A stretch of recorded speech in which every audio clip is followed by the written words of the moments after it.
قاضی اعجاز مالکی نے، شیخ عبدالحق محدث دہلوی نے، دیگر بزرگ جو سیرت نگار گزرے انہوں نے لکھا ہے کہ نبی پاک صلی اللہ علیہ وسلم کے اندر 100 مردوں سے زیادہ طاقت تھی. 100 مردوں سے زیادہ طاقت. اب جو بات کہنے لگا ہوں، جو نتیجہ دینے لگا ہوں، اس پر خاص توجہ آپ فرمائیں گے. ذرا فکری طور پر، نظریاتی طور پر ایک چیز کو سمجھیے. ہم سمجھتے ہیں کہ جوان لڑکا ہے جی، جو مرضی کرے، عمر ہے جی.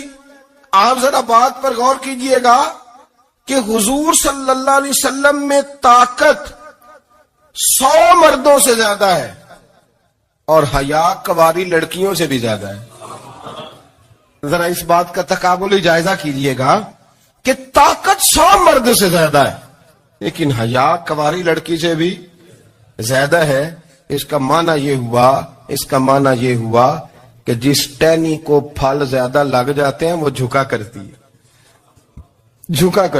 تو حیا تو حسن ہے، حیا تو آپ کو پاک صاف کرے گا، حیا تو آپ کو نرالا کرے گا، انوکھا کرے گا. وہ ہمارے ایک دانشور ہیں، تو انہوں نے مضمون لکھا، کئی باتیں بڑی پسند آتی ہیں.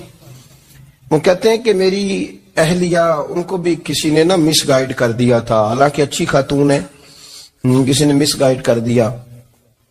تو وہ بھی سماجی اور ویلفیئر اور یہ خواتین کو شوق ہوتا نا بننے کا، تو وہ بھی سماج کے اندر اچھا مقام تلاش کرنے کے موڈ میں آ گئی. تو کئی ایک دن جانا تھا تو بڑی بن سور کے میرے ساتھ وہ گاڑی میں بیٹھ گئی. تو میں گاڑی میں، عورتوں کو یہ بھی مسئلہ ہوتا ہے نا کہ ہماری تعریف کرو، تو کئی دفعہ بعد مردوں بیچاروں کو جھوٹ بولنا پڑتا ہے، تو زبردستی کراتی ہے نا جی. تو اس میں گنجائش بھی دی ہے شریعت نے گنجائش دی ہے کہ کبھی بیوی کو راضی کرنے کے لیے خلاف واقعہ بات کرنی پڑے تو کر لینی چاہیے. تو وہ کراتی بھی ہیں. 3 موقع پر خلاف واقعہ بات کرنے کی اجازت ہے. واقعے کے خلاف بھی آپ بات کر سکتے ہیں، جنگ کے موقع پر 2 لوگوں کو صلح کرانے کے لیے اور بیوی کو راضی کرنے کے لیے کر لیں کوئی ایسی بات. بے شک اپنی طبیعت پہ جبر کر کے کر لیں، گنجائش ہے، اجازت ہے. تو وہ کہتے ہیں جب وہ گاڑی میں میرے ساتھ بیٹھی بن سور کے، وہ تقاضا کرنے لگی کہ میں نے بڑے اچھے کپڑے پہنے ہیں پر آپ نے توجہ نہیں کرائی. وہ سیانا بندہ تھا، وہ چاہ رہا تھا کہ میری خاتون سمجھ جائے. وہ کہتے ہیں مجھے پتا تھا کہ بیچاری مس گائیڈ ہو گئی ہے، دل کی بڑی اچھی ہے، سیانی ہے، لیکن اس کو کچھ خواتین نے، کچھ لوگوں نے مل کے اس کو ذہن غلط کر دیا ہے کہ سماج میں نکلو، باہر جاؤ، کام کرو، فلاں کرو، اپنی مرضی سے جیو. تو میرے ساتھ گاڑی میں بیٹھی کہیں جانے کے لیے، تو مجھ سے کہنے لگی کہ آپ نے میری طرف توجہ ہی نہیں کی، آپ نے کوئی ذکر ہی نہیں کیا کہ میں کیسی لگ رہی ہوں. تو وہ کہتے ہیں میں نے اسے کہا کہ اگر تو ناراض نہ ہو تو پھر میں صحیح والی تعریف کر دوں. تو اس نے کہا کہ آپ کر دیں. تو کہتے ہیں میں نے درد سے اور خلوص سے اپنی بیوی سے کہا، خلوص کے ساتھ. میں نے کہا میں تو روز گھر ہوتا ہوں، روز شام کو گھر ہوتا ہوں، اگر تو میرے لیے تیار ہوتی تو میں تیری تعریف کرتا، لیکن آج تو باہر جانے کے لیے تیار نہیں، تو پھر ان سے تعریف کی امید رکھ جن کے لیے تو نے تیاری کی ہے. میرے لیے تیاری کرتی تو میں تو ہر شام تیرے پاس ہوتا ہوں. کہتے ہو میرے لفظوں میں درد تھا تو وہ بھی رو پڑی اور کہنے لگی آپ گاڑی روک دیں، مجھے باہر جا کے کسی کو راضی نہیں کرنا، میں نے اسے راضی کرنا ہے جس کو رب کریم نے میرا شوہر بنایا ہے اور میرے لیے منتخب کیا ہے میرے ماں باپ کو. میں واپس لوٹتی ہوں. یہ ایک پہلو ہے سلگتا ہوا، اس کو سمجھا جائے. رسول کریم صلی اللہ علیہ وسلم عرب کی کواری لڑکیوں سے زیادہ حیا والے تھے. کواری لڑکیوں سے زیادہ حضور حیا فرمایا کرتے تھے. جب خانہ کعبہ کی مکہ شریف میں تعمیر ہو رہی تھی نا، اہل عرب اس کو تعمیر کر رہے تھے، تو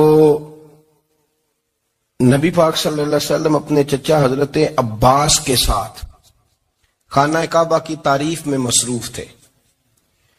تو عرب کے لوگ چونکہ لمبا کرتا پہنتے تھے پیروں تک، تو نیچے اگر کسی وقت کوئی چیز نہیں بھی ہوتی تھی تو کسی کو وہ نظر نہیں آتی تھی، چونکہ پردہ رہتا تھا، لمبا کرتا پہنا ہوا ہوتا تھا.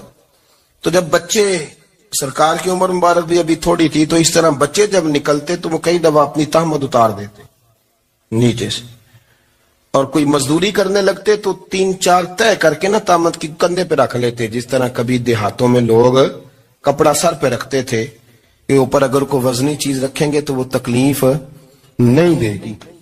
نبی پاک صلی اللہ علیہ وسلم بھی سب لوگوں کے ساتھ خانہ کعبہ کی تعمیر میں شامل تھے.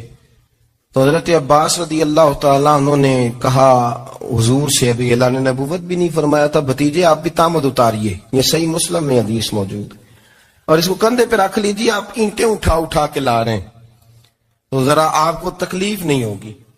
تو سرکار دو عالم صلی اللہ علیہ وسلم سے یہ بات کہی اور پھر جلدی سے حضور کی تہمت کو نکال کے نا، حالانکہ لمبا کرتا پہنا ہوا ہے، تو وہ جیسے ہی ان کے کندھے پہ رکھا اینٹیں رکھنے کے لیے تو سرکار تو زمین پہ گر گئے، بے ہوش ہو گئے، آنکھیں آسمان کی طرف. اب پھر حضور پکار رہے ہیں آزاری آزاری آزاری، میرا تامت دے دو، میرا تامت دے دو.